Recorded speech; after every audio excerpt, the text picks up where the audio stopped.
Jacob, how is Pasadena? You know what? Forget I asked. I don't want to know. I'm just glad that you're all right. And how are you doing? I guess I'm a little nervous before tomorrow. I never asked you. What are you planning to do tomorrow? I've been meaning to tell you earlier, but I panicked.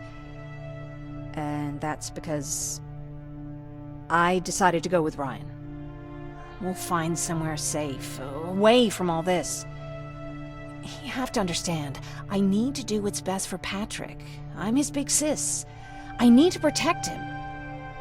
I haven't told him yet. He'll be devastated leaving you and Aaron, but I think it's for the best. Aren't you curious about what happened in Pasadena? No. I think I'd rather keep that place in the past. Actually, I have a confession to make. I've never been outside of Pasadena until now. Can you believe that?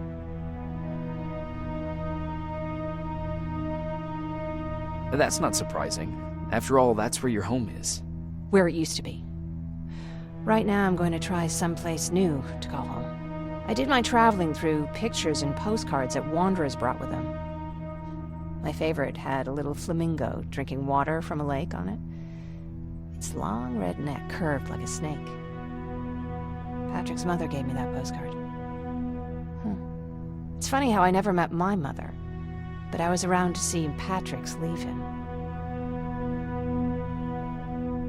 I thought Patrick was your brother. In our house, we were all brothers and sisters. But me and Patrick, we've always had this special bond. Felt what the other one was feeling. We'd even get sick together. I remember the day Patrick's mom brought him in. They were both tired and dirty, so we took care of them. Patrick was crying a lot. He was teething at the time. I think that was what scared her away. She just couldn't handle the crying.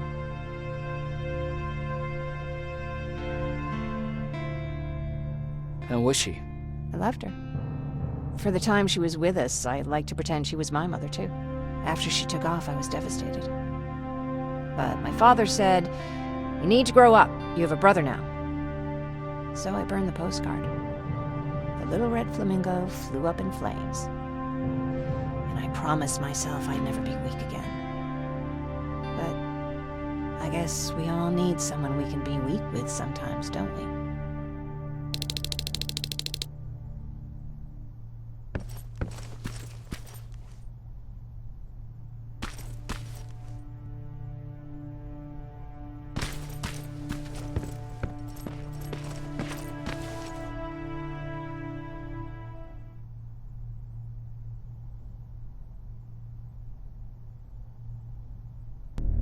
Wake up! We need to move. What's going on? Everyone, wake up! You need to get out of here. Who the fuck are you? It doesn't matter. What matters is that you can't stay here any longer. She asked a question, and I suggest answering. You don't want to do that. I've got this place rigged with explosives, and there's a detonator in my pocket. You got what? Would you mind? Lower your gun, Ryan. He's the one that saved my life. What do you want from us? You have to get out of here. Skynet's on its way. They finally found you. What you mean they found us? They were looking for us? Not for you. For him. He's essential to winning this war. Skynet knows that. That's why they've been following him for months. I have to make sure nothing happens to him. In a couple of minutes, an infiltrator will walk in here trying to kill him. I can't let that happen. We have to bury that Terminator here once and for all. All right, everybody, you heard him. Let's get moving. I'll get the bus ready. There's no time for that. There's a passage here. It will lead you out. Use it. What was that? All right, everyone, get out! Jacob! Give me that. It's the same one. It's the same model. Leave! Now! How the hell's he still alive? Go! Go! Go! Watch out! Don't just stand there! Run!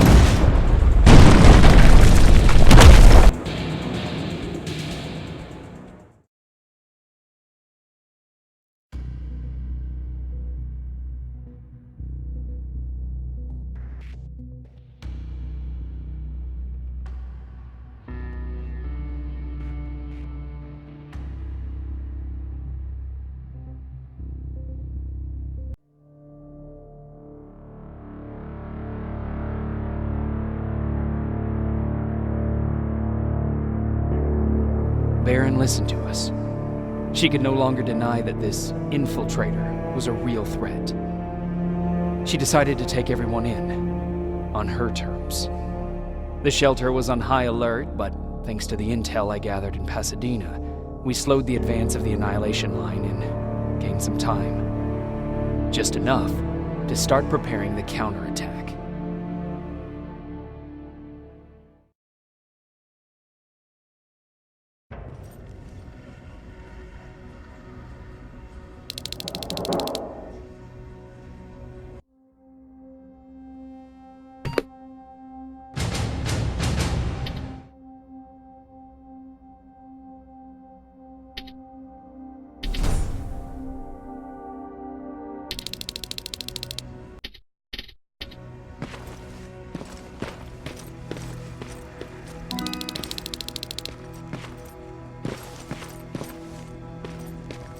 Sergeant?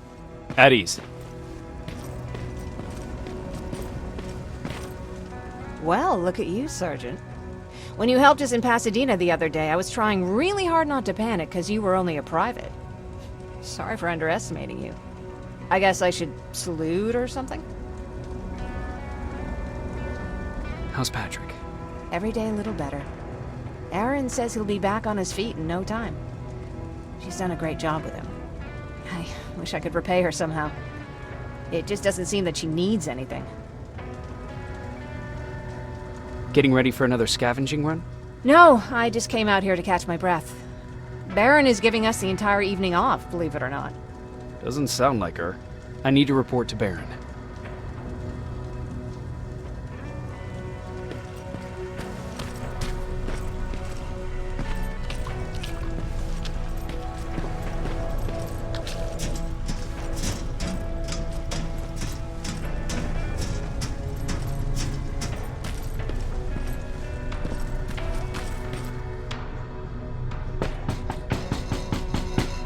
Rivers, DN 46890.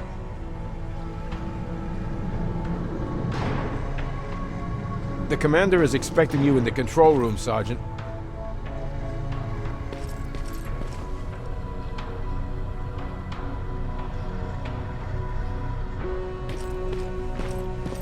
Maraschino chairings again. Where do they keep finding this shit? I don't get it. How did they bring that buggy down here? I'm going out soon. I haven't made my daily quota yet. I still have 3 more rats to catch. If you see one, let me know, okay? Hey, I'm just catching up with Mark. I'll get back to work in a couple of minutes. You won't tell, right? But no, seriously, you won't tell, right?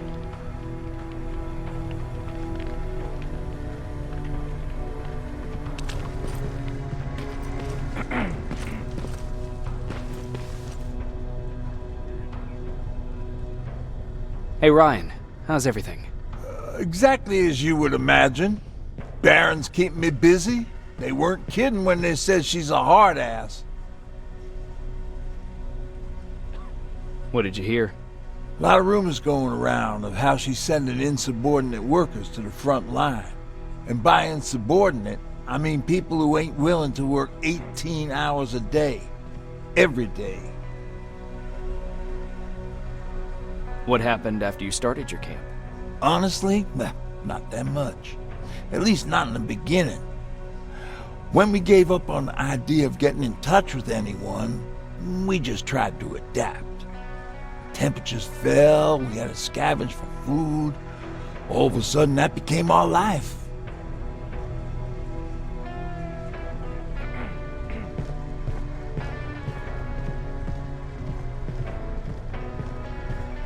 Didn't you try to reach home? Some people did. Most of us were scared of what we'd find if we did get home, so we conveniently said we're stranded here anyways, and stayed. Well, I know how stupid it sounds, but we managed to have fun in our little commune. I still had my guitar with me. We talked a lot about how we're gonna be famous, because we're the only living band in the world. What was your band's name? Well, we were thinking about changing it to Survivors, but something similar was already taken.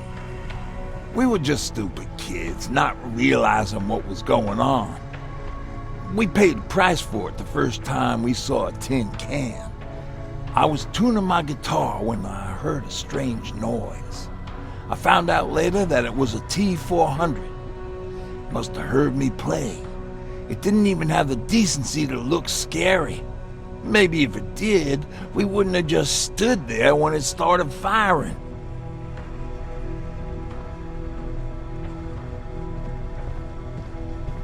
What did you do? I froze. I didn't run to help. I didn't scream. I didn't even move. I just stood there, like a coward. The tin can got Tucker with a single bullet. Bam! Just like that. 7 other people died before we finally destroyed that thing. Ironically enough, I was the one who delivered the final blow. Safe to say, it was the beginning of a new era.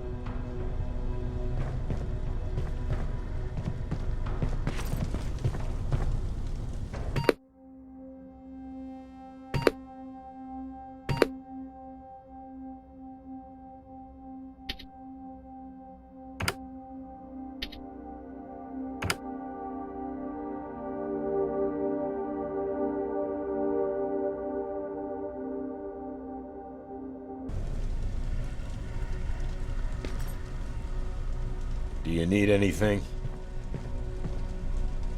Can I see your hardware?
Are you all right? Me? Honey, I'm about the most well-adjusted person in this goddamn place. It's the others you should be concerned about. You mean Ryan? Ryan ain't so hot either, but that's another story. Jennifer? I'm worried about her. I'm the one that asked Baron to give her team a little break. Jennifer's been busy scavenging supplies for the soldiers, and she hardly had time to see Patrick. And now she's finally got a day off. She's avoiding him like the plague. How's Patrick doing? He's fine, but it wouldn't kill you if you checked on him yourself. Is there anything you need? No. I have to say the Resistance is pretty well supplied. Don't tell me you miss running errands for me. I don't believe that for a second. And what about something other than medicine? Honey, I'm not shy. I'll let you know if I need anything, okay? But thank you for asking. Take care.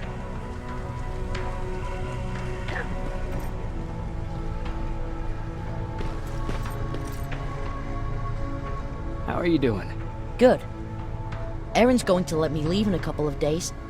Thanks for bringing that chalk. I've been drawing a lot. I'd be so bored without it.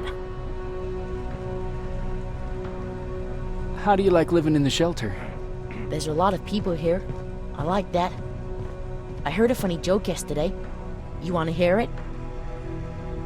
Yeah, tell me. What's brown and sticky? A stick!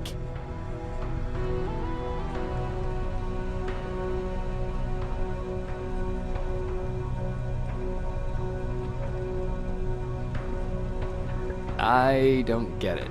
Yeah, me neither.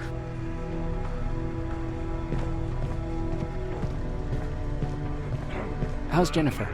She's out a lot, but I understand. She's a scavenger. I have to go.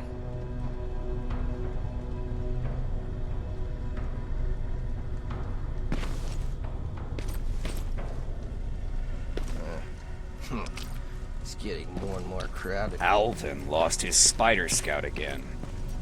Man, I saw it crawling through the shelter earlier. Almost gave me a heart attack.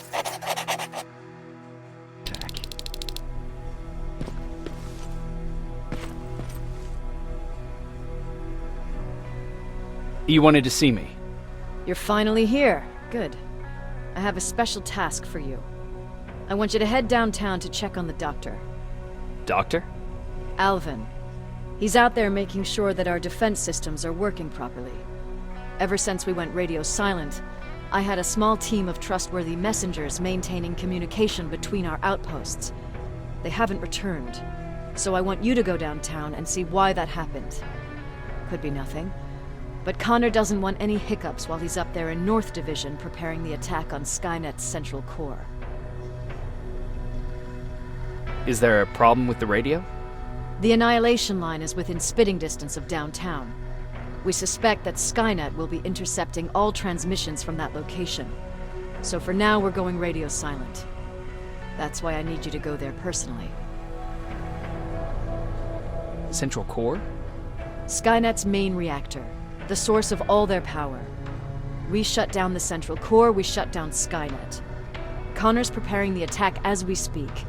So you understand we can't have any critical complications at this stage. If you don't mind me asking, how did you end up here? Excuse me if I act a little surprised, Sergeant. But no one in here thinks it's wise to ask their superior personal questions.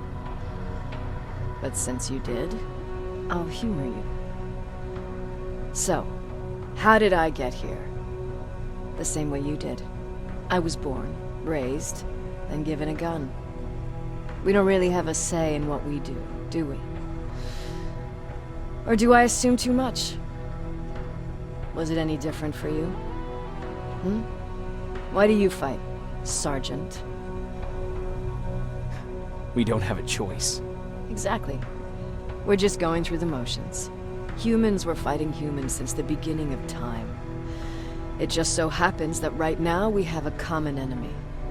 If it wasn't for the machines, we'd probably be fighting each other. If that's how you view humanity, are we even worth fighting for? I'm just doing whatever it takes to survive. Saving humanity is just a bonus. Besides, I'm not a fighter. When I go out there in the middle of the night with my Westinghouse, I'm not looking for a fight. I look to seek and conquer. I'm not a fighter. I'm a bully. What's the difference? I don't treat them as equals. And although I know they're just machines, I want them to fear me. No one ever stands up to bullies. But I have to admit, it has its downsides. One of them being that no one ever asks me a personal question. At least not since Perry died.